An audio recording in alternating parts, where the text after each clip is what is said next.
everyone, welcome to At Home with Shelly Lynn. Today I have a follow-up video on these really cute baby shower bumblebee sugar cookies. Thank you for clicking on this video. Now let's go ahead and get started.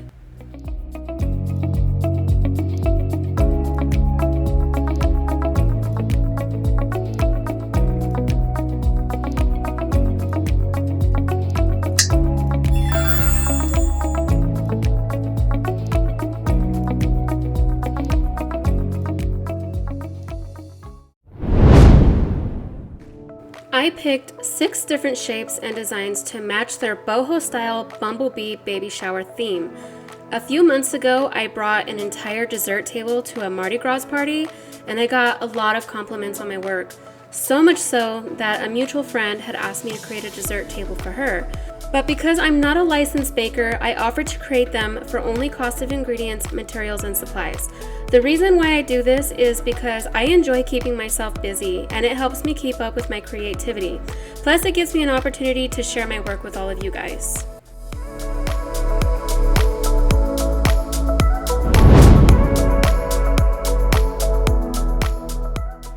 Pretty much on the first day, I outline and I flood all of my cookies and then I let them dry overnight before I continue decorating them. So I won't be really doing much explaining details during this video, but if you would like to see a separate video on how I make my royal icing, how I color it, and how I create the outline and flood consistency, please drop a comment in the comment section below and I'll create a video for you guys. I would also like to create a video on the tools that I use, as well as some pointers that I've learned that has helped me get better with designing cookies. If this is an interest of yours, please let me know that too.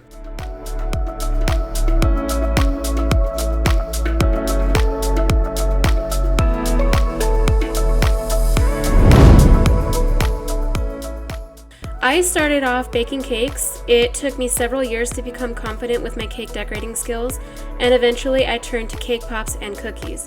While I'm still getting the hang of cake pops, I feel like my cookies are getting better and better with practice, so just know that if you're struggling, it's going to take some time to get used to it. Decorating a cake requires a totally different skill because you're used to using different tools, so you have to train your hands to work with other tools while decorating cookies. One of them is that you have to be able to steady your hands and grip your piping bag just so in order to accomplish clean cookies. My biggest struggle was that I couldn't rest my hands. They're always up and away from the cookie. So it took me a long time to be able to steady my hands and move the piping bag just so without making a mistake. And I suggest starting with easy shapes like round ones or ones without too many curves. And once you learn how to outline and fill with the basic design, then you can move on to more elaborate cookie designs. You can only get better with practice and time.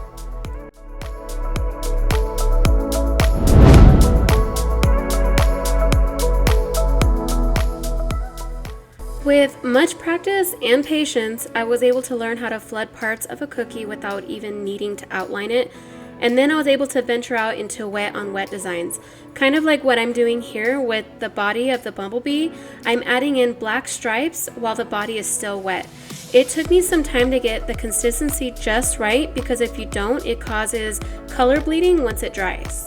Now, not to say that this is my best work because it really isn't, but I've come a long way since I started dabbling with royal icing. So this video is mainly geared towards those who are still new to cookie decorating like me, and those who enjoy watching people decorate cookies also like me.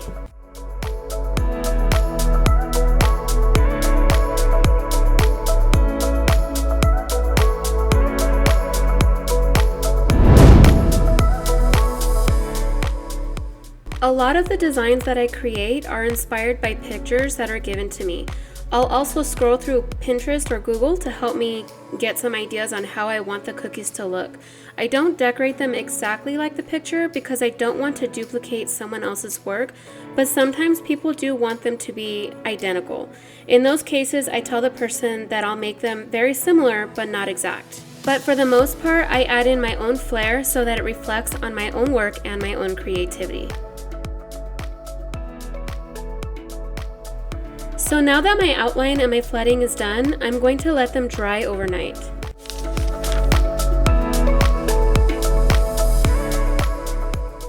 You can speed up the drying process by letting them sit in front of a fan for a few hours, or in a dehydrator for 15 minutes, or even in your oven on the lowest setting for an hour.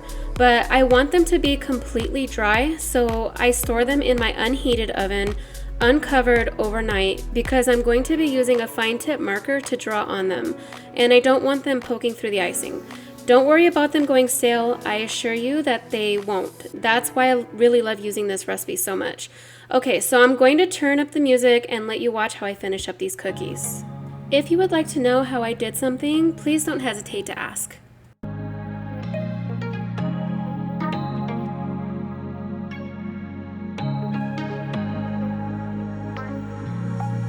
I know you're scared, you wanna hide away sometimes.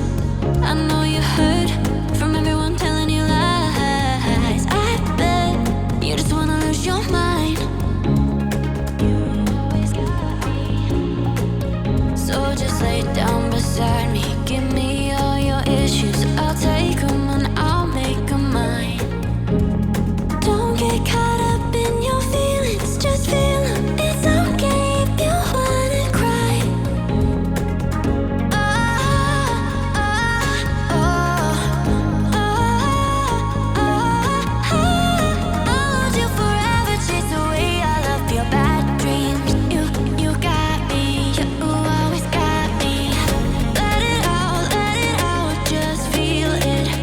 Let it out, cry it all out to me. When you're down, when your heart stops beating, you got me, you always got me.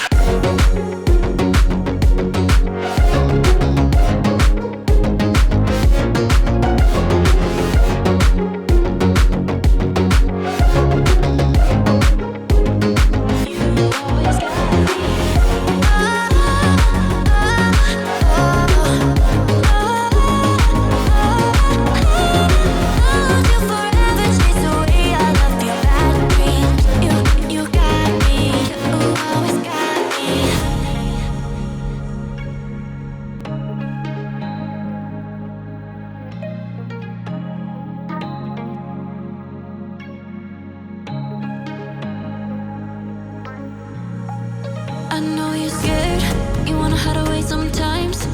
I know you hurt from everyone telling you lies. I bet you just wanna lose your mind. You always got me. So just lay down beside me, give me all your issues. I'll take them and I'll make them mine. Don't get caught up in your feelings, just feel them. It's okay if you wanna cry. I'll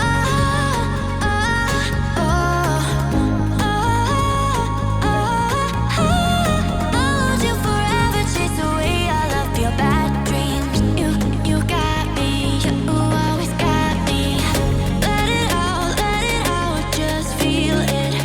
Let it out, cry it all out to me.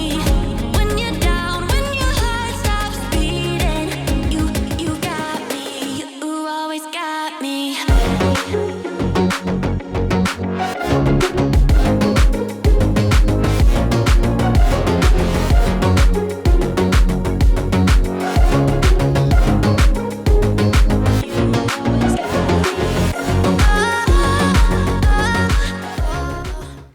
And this is how they all came out. My friend really loved them and they fit her theme perfectly. She also told me that not one single thing was left over.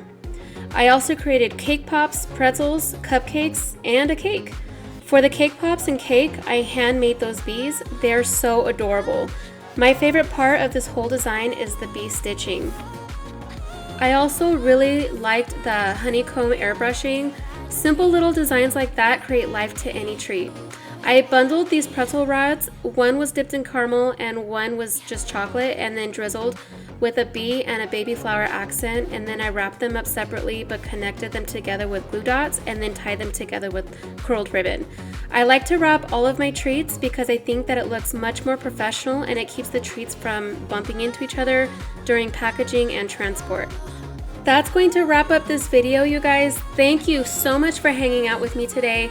Please consider subscribing if you're new to this channel. And remember, you guys, always shine bright.